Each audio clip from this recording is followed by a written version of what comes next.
복음서의 복음이라는 말, 제가 요한복음을 시작하면서 조금 언급을 했습니다. 오늘은 좀 마무리하는 시간이라서 앞서 요한복음의 말씀 가운데 하나님께서 주신 말씀들 무엇이었는지 잠깐 한번 정리하면 좋을 것 같습니다. 요한겔리온이라고 하는 말은 로마 당시의 사람들이 승리했을 때, 또 왕으로부터 좋은 소식을 받았을 때 사용한 말이지만, 이 복음서의 기자들은 진짜 복음은 오직 예수 그리스도를 통해서 우리 가운데 오신다. 우리가 성경을 읽으시고 복음서를 읽으실 때마다 진짜 좋은 소식, 복된 소식은 누구로부터 온다? 우리 하나님 예수님으로부터 온다. 우리 이 사실만 기억해도 성경을 읽는 새로운 눈이 띄어지리라 생각이 듭니다. 또 하나님께서 요한복음 1장에 태초에 우리를 지으신 그 생명, 그것은 우리가 수명으로 사는 인생이 아니라 하나님의 명을 받아 그 명을 살아내는 인생으로 우리를 부르셨다. 앞서 우리 고근옥 전도사님께서 기도를 잘 해주셨는데, 진정한 자유자, 세례 요한은 참 자유자인데 그가 복음 안에서 나는 아니다 라고 하는 자기 부인의 삶을 살 수 있었던 까닭은 무엇일까?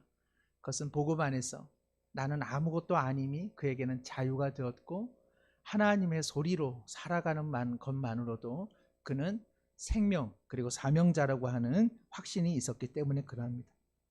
세례 요한이 기꺼이 자기의 사람들을 자기 안에 묶어두지 않고 예수님께로 보낼 수 있었던 까닭은 무엇일까?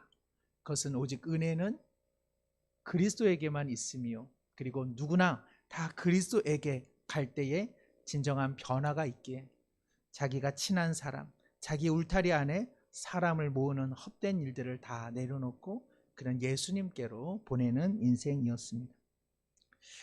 당시에 무수한 사람들이 메시아 그리스도를 기다렸건만 예수 그리스도를 실제적으로 경험한 사람들은 극히 일부였습니다. 왜 그랬을까? 그것은 세례 요한을 위시한 빌립, 나다나엘, 그리고 베드로, 안드레, 그 모든 주님의 제자들이 기다림의 사람이었고, 그리고 세상에 대해서는 그저 보고 그저 듣는 사람이 돼 하나님의 나라를 향해서는 보려고 하는 그러한 관의 마음을 가졌고, 정말 세심히 들으려고 하는 청의 마음을 가졌던 사람이었기 때문에 가능했습니다. 우리가 매일 성경을 보고 함께 통독을 하면서 올 한 해 출발하고자 하는 것은 우리가 관청의 사람, 정말 주님의 말씀을 세심히 좀 듣고 세심히 보려고 하는 그 마음, 그 기다림의 마음이 우리 가운데 있기를 간절히 소망합니다. 나다나엘이 생명의 무화과 나무 아래서 주의 말씀이 언제 성취될 것을 그가 기다림 끝에 예수 그리스도를 만났고, 예수님은 내가 너를 무화과 나무 아래 있을 때 보았다고 하여 나를 믿느냐? 너가 더 큰 일을 보게 되리라. 우리 요한복음 1, 2장에서 계속적으로 우리 가운데 주시는 말씀은 은혜 위에 은혜다. 너가 보았느냐? 더 큰 일을 볼 것이다. 그리고 가나의 혼인잔치에서도 앞선 포도주도 참 좋았는데 이렇게 후반에 나온 포도주가 참 맛이 있더라. 하나님께서 넘어진 삶의 자리에 다시 은혜를 부어주시나니 은상가은의 은혜로 올 한 해가 더욱 복되고 더욱 은혜로운 한 해가 될 줄로 믿습니다. 우리가 이 믿음을 가지고 살 수만 있다면, 그리고 이 믿음 가지고 붙잡고 살아갈 수 있다면, 우리가 작년에 마찬가지로 올 한 해 송구영신 예배 드릴 때도 모든 것이 은혜였습니다, 모든 것이 십자가의 은혜였습니다, 우리 한결같은 고백을 하리라 믿게 됩니다. 제가 이 말씀을 아마 그 요한복음 말씀을 제 스스로 아마 큐티를 하고 묵상을 했다면 저도 이와 같은 그 마음은 갖지는 못했을 것입니다. 그러나 설교자가 갖고 있는 특권이라고 할까요? 그것은 이렇게 말씀을 준비하면 한 번이라도 더 주님의 말씀을 조금 더 보게 되고, 그것을 우리 성도님들과 나누면서 또 마음의 풍성함이 있습니다. 성경을 읽고 묵상한다는 것은 어찌 보면 상당히 개인적인 일이죠. 내가 성경을 끄집어내서 내가 펴서 읽으니까, 내가 묵상하니까 성경을 읽는다는 것은 상당히 개인적인 일입니다. 그러나 설교를 만들고 설교를 전하고 설교를 듣는 일은 교회 공동체 안에서 일어나는 일이기 때문에 이것은 상당히 공동체성을 갖고 있습니다. 그러니까 제가 우리 성도님들이 계시지 않으면 말씀을 준비할 까닭이 없는 것이요. 또 성도님들이 계시기 때문에 말씀의 선포라고 하는 이 작업이 항상 공동체적으로 일어나게 되는 것이죠. 그런데 내가 성경을 읽고 묵상하는 것이 공동체성을 띌 수 있는 가능성이 있습니다. 그것은 어떤 걸까요? 내가 성경을 읽고 그것을 누군가와 나누는 것입니다. 나눔을 통해서 성경 읽기와 묵상은 공동체성을 띌 수 있다는 것이죠. 내가 읽은 것 내 바구니에다가 넣으면 한 바구니가 되지만, 내가 읽은 것 그 바구니 가지고 다른 사람과 만나서 함께 나누면 그 사람이 있는 것 내가 조금 가져올 수 있고, 내 바구니에 있는 것 그 사람에게 넣어줄 수가 있습니다. 또 누군가와 만나서 말씀 안에서 교제를 나누면 또 그 사람 안에 있는 은혜의 바구니가 내 안에 조금 채워지고, 내가 갖고 있는 은혜의 바구니에 또 어떠한 내용들이 그에게 전달되어 줄 수 있습니다. 그래서 사실은 성경을 읽고 그리고 성경을 묵상하는 일은 개인적 행위로 끝나는 것보다는 서로 나눌 때에 그 은혜의 바구니가 더 차고 넘치는 것입니다. 마치 오병이어 같죠. 작은 아이가 오병이어를 하나님 앞에 올려드림으로써 주님이 축복함으로 많은 사람들이 먹을 수 있었던 것처럼 하나님의 말씀을 나눈다는 것이 바로 거기에 있습니다. 그래서 우리 사랑방 안에서 우리 순장님들이 향후에 주축이 되어서 매일 성경 말씀 열심히 읽으시고 우리 순원들 독려하시면서 함께 나누는 것이 필요합니다. 우리 전도회도 그렇고요, 우리 장로님들도 그렇고, 우리 권사님들도 그렇고, 우리 안수집사회도 똑같습니다. 어떻게 하면 좀 모여서 기도하고 함께 읽은 말씀들을 어떻게 좀 나눌까, 이런 고민, 또 이러한 생각, 또 이러한 또 시행들이 우리 모임마다 풍성히 일어나면 얼마나 좋을까. 우리 청년부도 그렇습니다. 우리 청년부도 그냥 말씀 듣고 그냥 끝나는 것보다는 매 성경을 읽고 또 통독도 하고, 그래서 주일마다 혹은 주중마다 좀 그런 것들이 카톡이나 서로의 교제 안에서 계속 오고 가고, 또 우리 주일학교에서도 우리 선생님들이 조금 매일매일 어떻게 성경을 읽고 또 어떻게 말씀을 묵상했는지를 계속 나누고, 이러면서 교회는 더 본질을 향해서 나가게 되는 줄로 믿습니다. 말씀 안에서 주님을 만나고 그 말씀의 은혜를 서로 나누고, 그 말씀 안에서 서로를 격려하고, 그 말씀 안에서 서로 사랑으로 세워지는 것, 이것이야말로 교회가 오늘 존재하는 이유가 아니겠습니까? 말씀을 읽는 것에 그치지 않고 그 말씀으로 서로를 돌아보면서 오늘이라고 하는 시간 속에 하나님의 은혜를 사모하고 내 자신의 모난 부분을 깎아내는 작업들, 이런 것이야말로 신앙의 본질, 교회 생활의 본질, 우리가 교회를 다니고 그리고 예배를 드리는 본질이라고 할 수 있습니다. 예수님께서 이런 본질을 잃어버릴 때 화를 내시죠. 적어도 오늘 말씀에 우리가 아는 예수님의 온유함, 자비, 어떤 그런 친절함, 따스함, 이런 것들은 자리를 잡지 않고 있습니다. 오늘 예수님 상당히 매섭고 무서운 분이시고 상당히 격노하고 계시고 분노하십니다. 어떤 때 그렇습니까? 하나님의 이름이, 그리고 하나님의 집이 모욕을 당하고, 그리고 그것이 세상을 닮아갈 때 우리 주님께서 격분하고 계심을 우리는 보게 됩니다. 오늘 말씀 19절에 보니까 예수께서 대답하여 이르시되 너희가 어떻게 하라고요? 이 성전을 헐어버려라. 이거는 정말 폭발입니다. 폭발적. 사실은 이 말씀 하나 때문에 예수님께서는 십자가에서 죽임을 당했다 해도 과언이 아닙니다. 유대인들의 가장 핵심적인 종교 기둥, 종교의 텃밭, 종교의 근원지라고 할 수 있는 이 예루살렘 성전을 다 헐어버리라고 하는 예수님의 이 말씀 앞에 모두가 정말 어찌할 바를 모르게 되었죠. 왜 그렇게 되었을까요? 잘 아시는 내용인데요. 예루살렘 그 성전에는 한 3번 정도 절기를 지키러 유대인들이 다 이제 모여서 명절을 드립니다. 절기를 드리는데, 이스라엘이라고 하는 나라가 큰 나라가 아니에요. 우리나라로 하면 한 경상북도 되니까. 그러니까는 올 수 있죠. 그러면은 이제 예루살렘에 1년에 한 3번 정도 가족들이 와서 이제 예배를 드리는데 제물을 드리죠. 먼 데서부터 오니까는 이 제물을 끌고 올 수는 없는 거죠. 원래는 예루살렘 성전의 근처에 이제 시장이 마련되어서 이렇게 돈을 지불하면은 이제 뭐 양이고 소고 이렇게 제물을 사서 하나님 앞에 드릴 수가 있었는데, 이것을 당시에 대제사장인 가야바가 요게 좀 돈이 되겠다 싶어가지고 성전 안으로 아예 끌어들였습니다. 그래서 이방인의 뜰이라고 하는 곳에 아예 장사 시장이 하나 마련이 된 것이죠.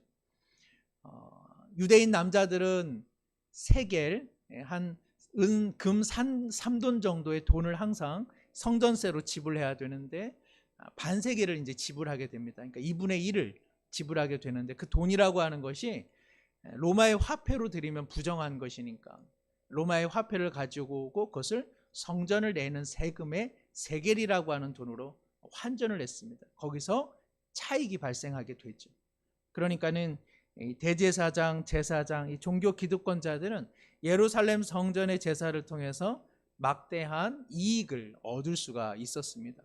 오늘 예수님께서 그것을 보시고 기도하는 집이요 예배하는 집이요 하나님 앞에 나가는 은총의 집이거늘 너희는 이것이 너희들의 경제적 유익을 위한 공간으로 오염시켜 버렸다고 이야기하십니다. 우리식으로 이야기하면 교회가 교회답지 못하고 예배의 처소가 예배답지 못하고 하나님 앞에 거룩함으로 나가야 할 구별된 곳이 완전히 세상이 되어버렸다고 말씀하고 있는 것이죠. 주님께서는 그러한 모습이 있을 때마다 오늘 19절에 이 성전을 헐어버려라 이야기하고 있습니다. 사랑하는 성도 여러분, 복음이 우리 가운데 유앙겔리온 참된 복음이 되기 위해서는 헐어버리는 일이 먼저라고 주님은 말씀하십니다. 우리 옆에 청년 공간이 좀 하나 생기죠. 예전에 여기 예식당이었다가 이제 그쵸, 보쌈집. 제가 맨 처음에 왔을 때 우리 장로님들께서 따뜻하게 저를 처음으로 맞이해 주시면서 먹여주셨던 그 보쌈집. 근데 이제 보쌈집도 다 헐어버리고 이제 청년 공동체, 청년 주택이 이제 생기지 않습니까? 무언가가 새롭게 자리를 잡으려면 기존의 것이 헐어버려야 되는데, 오늘 주님께서는 너희 그것이 헐어져야 복음이 되고 은혜가 된다고 말씀하고 있습니다. 사랑하는 성도 여러분, 우리 마음 가운데 새해를 시작할 때 하나님의 은혜가 되고 하나님의 복음이 복된 소식 되기 위해서는 무엇이 먼저 필요하다는 것입니까? 헐어버리는 작업이 꼭 필요하다는 것입니다. 주님께서 오늘 우리 마음을 보시고 이거는 헐어버려야 된다, 이것 있어서는 내가 들어설 공간이 없다고 말씀하시는 부분이 뭐가 있을까요? 우리 가정을 보시고 주님께서 이것은 헐어버려야 된다, 이것이 있는 한 내가 참 성전으로 너희 가운데 거할 곳이 없다. 우리 주님께서 내 심령, 내 생활 가운데 먼저 헐어버려야 한다고 말씀하시는 것, 그 무엇이 있는지를 우리가 한번 찾아보면 좋을 것 같습니다. 진정 은혜가 있는 사람은 어떤 사람인가요? 무너진 사람이죠. 아마 우리 성도님들도 다 똑같을 것입니다. 지난 인생 무너질 때가 참 아팠는데 지나고 나면 그 무너짐 속에 하나님의 은혜가 세워졌죠. 그 헐어버린 자리 가운데 하나님의 소식이 복된 소식이 되었고, 그 허한 삶의 자리에 오직 주님께서 참된 복음의 능력으로 우리 가운데 오시지 않았습니까? 저도 참 뒤돌아보면 무너지고 헐어진 때 참 가슴 아프고 힘들었는데, 그때가 오히려 주님께서 내 인생 가운데 참된 성전이 된 때가 너무나 많았던 것 같습니다. 사랑하는 성도 여러분, 우리가 매일 그럴 수는 없겠지만 하나님의 말씀을 나뭇가지처럼 우리의 심령 가운데 계속 모아두면 어떤 일이 생길까요?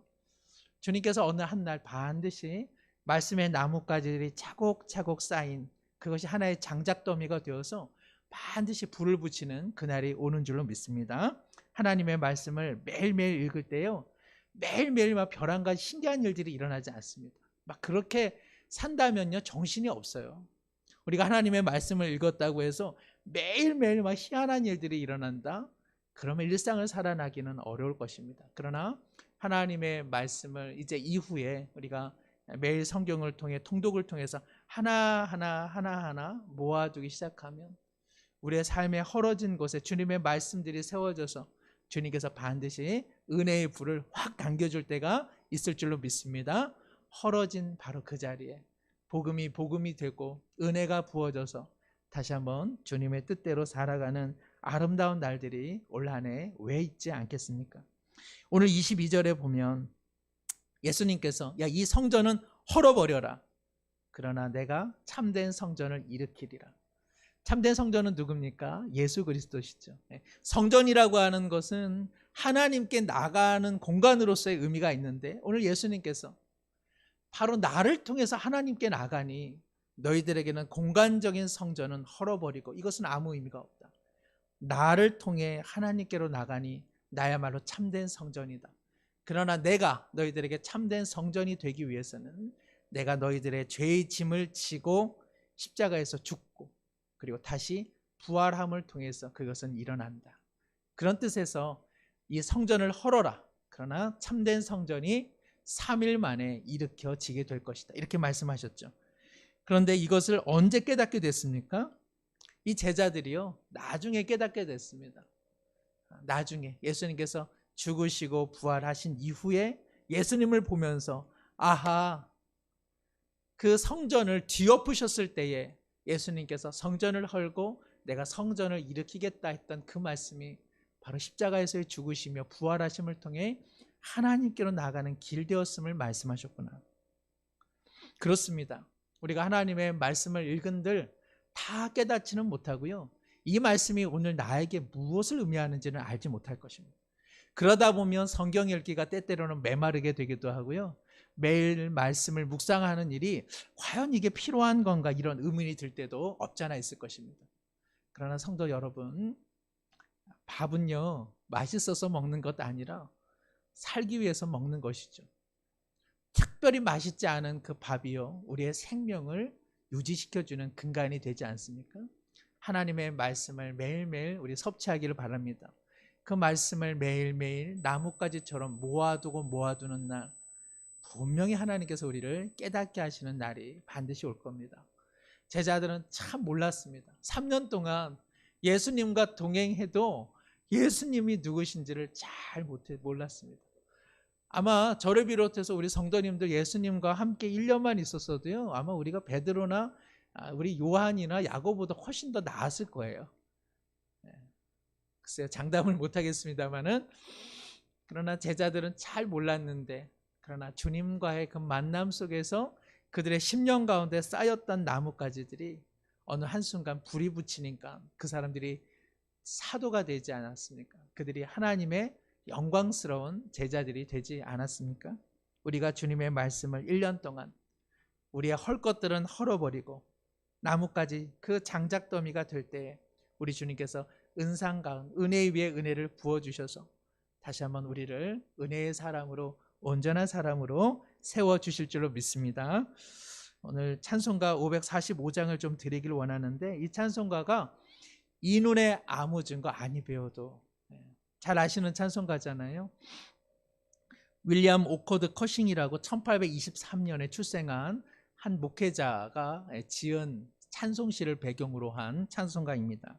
그는 당시에 명설교가로 명성을 날렸지만은 갑작스레 아내가 하나님의 부르심을 받았습니다. 그것이 하나님의 섭리라고 그는 고백했음에도 불구하고 갑작스레 홀연히 떠난 아내로 인해 그는 충격에 빠지게 되었습니다. 그래서 결국 그는 자신의 성대를 잃어버리게 됐습니다. 하나님의 말씀을 증거하던 커싱이 하나님의 말씀의 도구였던 자기의 목소리를 잃어버렸으니 그가 얼마나 비참한 삶을 살 수밖에 없었겠습니까? 그는 그러나 낙심 가운데 하나님 앞에 기도했습니다. 주님, 어떠한 뜻이 있어 저의 아내를 데려가셨고 제 목소리마저 잃게 하셨습니다. 그러나 주님, 제게 다시 한번 은혜를 베풀어 주신다면 저는 무엇으로 하나님 앞에 영광을 올려드릴 수 있겠습니까? 그는 설교하고 싶은 그 마음을 작은 찬송의 시로 써내려가기 시작했습니다. 그리고 그의 찬송시가 모여서 많은 슬픔과 그리고 고통을 당한 자가 다시 주님을 의지하는 소망의 재료로 그의 인생이 쓰임받게 되었습니다. 찬송가 545장 이 눈에 아무 증거 아니 배워도 영원토록 주를 찬송하리라. 소리 높여 주께 영광 돌리며 나는 약속 믿고 굳게 서겠습니다. 굳게 서리, 영원하신 말씀 위에 굳게 서리, 굳게 서리, 그 영원하신 말씀 위에 굳게 서리. 우리 함께 이 윌리엄 오코드 커싱의 이 찬송시가 우리의 고백이 되어줘서 주님, 아무것도 보이지 않는 올 한 해, 그러나 주님의 말씀을 믿고 믿음 안에서 우리 걸어가겠습니다. 은혜를 부어주시고 은혜를 내려주시고 하나님의 은총 가운데 우리의 가정과 개인과 공동체를 붙들어 주옵소서. 우리 함께 고백하는 마음으로 이 찬송 올려드립니다.